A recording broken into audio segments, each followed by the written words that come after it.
You know, we've got ourselves into the most peculiar predicament. We walk around taking life so dreadfully seriously, as if the whole affair was some kind of final examination where one wrong answer could doom us to eternal failure. But what if I told you that this entire setup, this grand drama of existence, is nothing more than an elaborate game? And like any game, once you understand the rules, you can learn to play it with remarkable skill and, dare I say, with a sense of joy. Think about it for a moment. When you were a child, you played games all the time. Cowboys and Indians, house, pretend tea parties. You threw yourself into these games with complete conviction. You were absolutely the cowboy, totally the mother serving imaginary cookies. But you never forgot, not really, that it was play. The moment your mother called you for dinner, you dropped the role without a second thought. You didn't cling to being the cowboy. You didn't suffer an identity crisis when the game ended. But somewhere along the way, we forgot how to play. We became what I call method actors in the theater of life. We got so absorbed in our roles that we forgot we were acting. We started believing that we really are the banker, the housewife, the success, the failure. And when you forget you're playing a role, the game becomes a prison. Now, when I say life is a game, I don't mean it's trivial or meaningless. Games can be incredibly important. He plays with intensity, with passion, with everything he's got. But he maintains what we might call a light touch. The first rule of this cosmic game is perhaps the most startling. You are not who you think you are. The person you call by your name, with your particular history, your specific worries and dreams, that's just your character in the game. It's a mask, a role you're playing so convincingly that you fooled even yourself. But who is the real you? Ah, that's where it gets interesting. The real you is the player, not the character. You are the awareness that can observe thoughts, feelings, sensations. You are the space in which all experiences arise and dissolve. You are, if you will, the stage on which the entire drama unfolds. Once you see this, really see it, the game changes completely. You realize you've been like an actor who got so lost in his role that he forgot he could take off the costume and go home. Suddenly you remember, you are not trapped in the character. You can play it skillfully, enjoy it thoroughly, but you don't have to be imprisoned by it. Here's another rule that most players miss entirely. The game has no final winning condition. There is no ultimate prize, no finish line where you can finally declare victory and retire. The whole point of the game is the playing itself. We've been taught to think of life as a journey with a destination. But it's much more like music or dancing. You don't dance to get to a particular spot on the floor.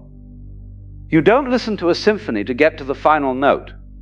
The meaning is in the movement, in the flowing, in the playing. But we've turned life into a race. We rush through childhood to get to adulthood. We hurry through school to get to our careers. We work frantically to reach retirement. And then we sit in our rocking chairs, wondering where it all went.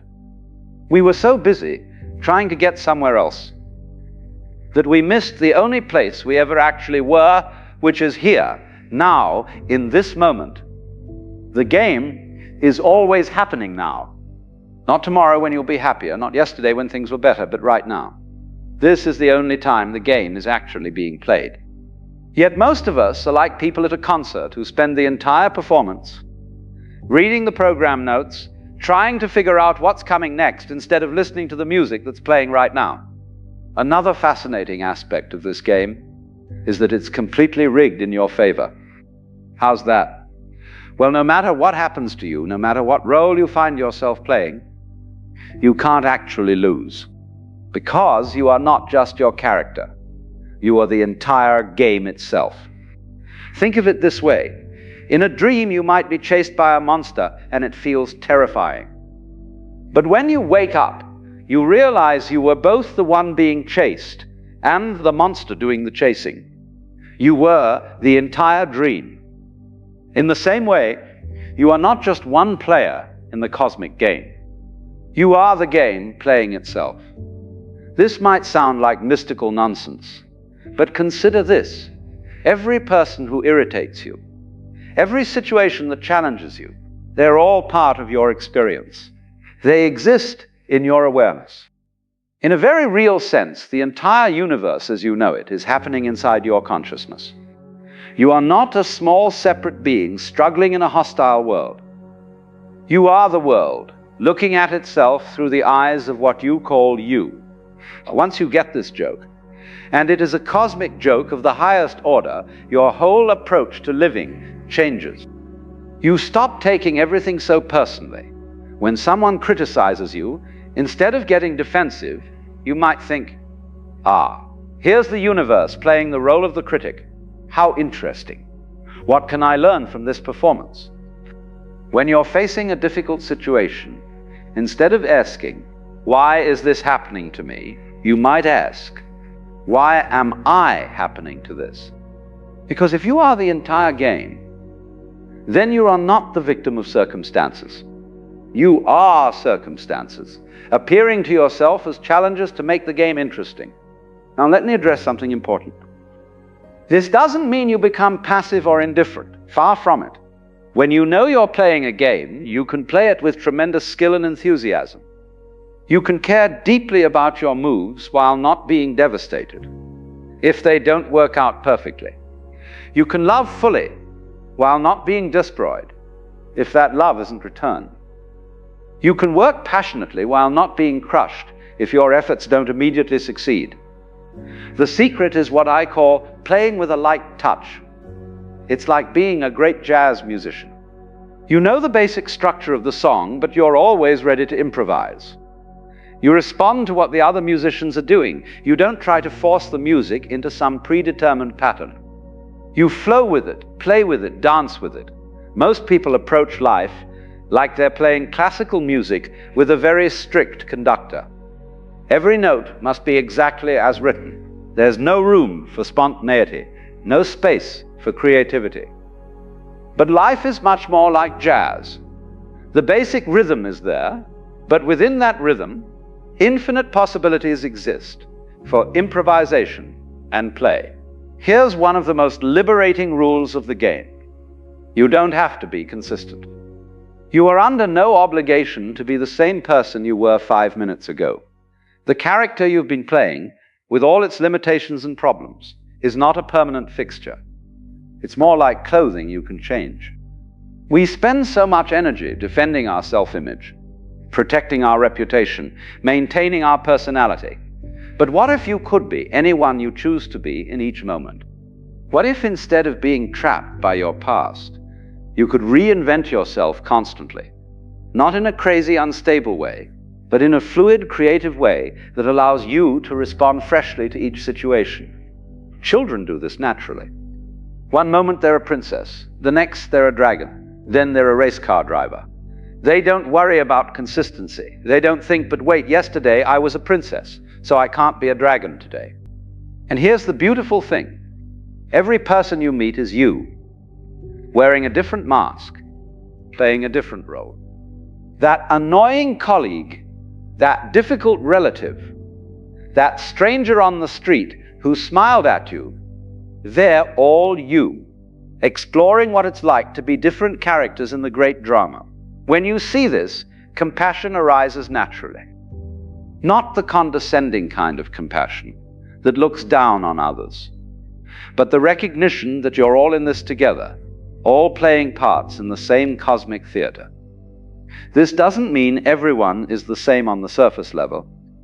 Obviously, people have different personalities, different backgrounds, different ways of playing their roles.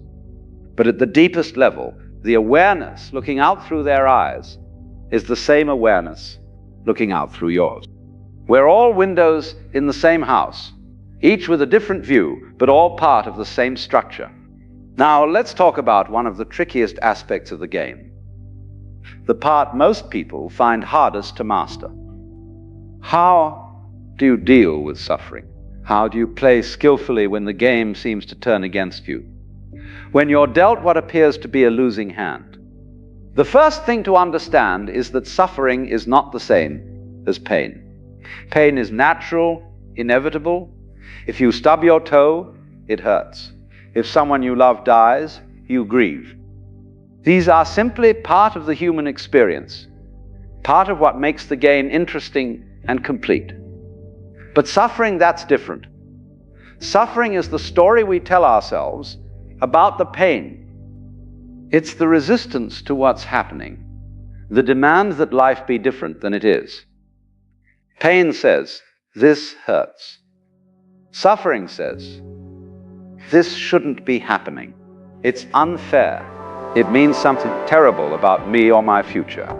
When you understand this distinction, you can learn to experience pain without adding the extra layer of suffering. You can feel sadness without the story that you should be happy. You can face challenges without the narrative that you're a victim.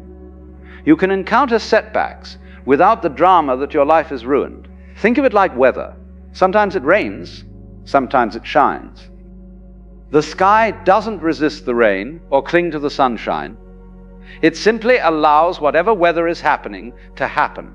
You can approach your inner weather the same way. Sometimes you'll feel joyful, sometimes sad, sometimes confused, sometimes clear. None of these states are permanent. They're all just part of the changing weather of consciousness. Here's another game rule that can save you enormous amounts of energy. You don't have to have an opinion about everything. You don't have to judge every experience as good or bad, right or wrong. Sometimes you can simply say, how interesting, and leave it at that. We've been trained to constantly evaluate, to always be deciding whether we like or dislike what's happening. But this constant judging is exhausting. It's like being a critic who can't simply enjoy a movie because they're too busy analyzing every scene. Sometimes you can just watch, just experience, just be present, without needing to have a position about it all. The master player learns to hold their opinions lightly. They might have preferences, but they don't cling to them. They can enjoy their favorite food without being upset when it's not available. The moment you think you have it all figured out, life will throw you a curveball. The moment you get comfortable with your role, circumstances will invite you to play a different part. Instead of resisting these surprises, you can learn to welcome them. They keep the game interesting. Imagine playing chess with someone who always made the same moves, or watching a movie where you knew exactly what would happen next. How boring would that be? The surprises, the plot twists, the unexpected turns, these are what make life an adventure rather than a tedious routine. When you stop needing to control every detail, when you develop what we might call a taste for surprise, you begin to find life endlessly fascinating rather than constantly frustrating. Now, one of the most liberating discoveries you can make about this game is that there are no real mistakes, only experiences. What you call failures are just experiments that didn't work out as expected. What you call successes are experiments that exceeded your expectations. But they're all just data points in the grand experiment of being human. A child learning to walk doesn't call it failure when they fall down. We think we should be able to do everything perfectly on the first try. We think mistakes are signs of inadequacy rather than natural parts of the learning process. We turn every stumble into evidence that we're somehow deficient. What if you could approach your whole life with the same attitude that child has toward learning to walk? What if every mistake was just information? Every failure, just feedback? How much lighter would you feel if you weren't carrying around all that self-judgment about your imperfect performance? Here's something else about this game that might surprise you. The best players are often the ones who appear to be playing the least. They move through life with a kind of effortless ease, not because they don't care, but because they've learned to work with the natural flow rather than against it. It's like the difference between swimming upstream and floating downstream. Both require skill, but one is exhausting while the other is energizing. When you understand the currents of life, when you learn to read the patterns of existence, you can accomplish much more with much less effort. This doesn't mean being lazy or passive. It means being intelligent about when to act and when to wait, when to push and when to yield. It means developing what the Chinese call Wu Wei, which is often translated as non-action, but really means action that is perfectly appropriate to the situation, like water flowing around rocks in a stream. Water doesn't try to fight the rock. It simply flows around it, and in doing so, it gradually wears the rock away. This is the power of the gentle approach, the light touch, the skillful player who understands that force is rarely the answer to life's challenges. Another crucial aspect of mastering this game is learning to play multiple roles simultaneously, without getting confused about which is which. You hear the point of masteral, and from Bukabel of the Psalms is Tilaza. Each role has its own requirements, its own costume, its own way of being. The skillful player can move fluidly between these roles without losing their center. They can be tough in business negotiations and tender with their children. They can be a student in one context and a teacher in another. They don't get stuck in any single identity. Most people make the mistake of trying to be the same person in every situation. They think authenticity means never changing, never adapting. But real authenticity is being appropriate to each moment, each relationship, each context.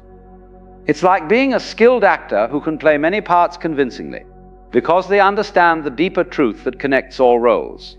Now let me tell you about one of the most profound discoveries you can make about this game. The rules are not fixed. They can change, and often do, based on how you choose to play. This is where the game becomes truly magical. Most games have rigid rules that everyone must follow. But the game of life is more like a collaborative improvisation where the rules evolve as you play. Your choices, your attitudes, your ways of being actually influence how the game unfolds for you. If you approach life with fear and suspicion, you tend to encounter situations that confirm your fears. If you approach it with curiosity and openness, you tend to find opportunities and adventures. If you play the role of the victim, you'll find plenty of people willing to play the villain. If you play the role of the hero, you'll discover your own capacity for courage and creativity. This isn't just positive thinking or wishful fantasy. It's recognition that consciousness is not passive. It's not just observing reality. It's participating in its creation. Your awareness, your attention, your choices are all active ingredients in the unfolding of your experience. Here's one of the most beautiful aspects of the game. Everyone gets to win, but not in the way we usually think of winning. The usual idea of winning involves someone else losing. But in this cosmic game, your victory doesn't require anyone else's defeat. In fact, the more skillfully you play, the more you help everyone else play skillfully too. When you're truly happy, you don't make others miserable. You inspire them to find their own happiness. When you're genuinely peaceful, you don't create conflict. You help others discover their own peace. When you're authentically yourself, you don't diminish others. You encourage them to be authentically themselves. This is why the masters, the really skillful players, often seem to be playing an entirely different game from everyone else. They're not competing, they're not trying to prove anything. They're not keeping score, they're simply playing for the pure joy of playing, and somehow everyone around them starts playing better too. Let me share one final rule, perhaps the most important one. The game never actually ends. What you call death is just changing costumes, changing roles, changing the scenery. The player, the real you, the awareness that has been watching this whole performance that continues. When you truly understand this, it changes everything. You stop being so desperate to cling to your current role. You stop being so terrified of change. You realize that you are not just playing in the game. You are the game, playing itself, exploring infinite possibilities through countless characters and stories. And so here we are, at the end of our little exploration together, though of course there is no real end, just as there was no real beginning. There is only this eternal now, this endless game, this magnificent play of consciousness discovering itself through every possible form and experience. The next time you find yourself taking life too seriously, remember what I've told you today. You are not a struggling individual trying to survive in a hostile universe. You are the universe itself, playing at being an individual, exploring what it's like to apparently struggle, apparently succeed, apparently fail, apparently win. It's all play. It's all dancing. It's all music. And you are both the composer, one that sung, the dance around the drum. Play skillfully, play joyfully, play with that light touch that comes from knowing it's all one magnificent cosmic game. And remember, in this game, everyone gets to be the winner, because everyone is you, and you are everyone, and we're all just the one consciousness, playing at being many. The game never ends. It only changes form. And what a delightful game it is.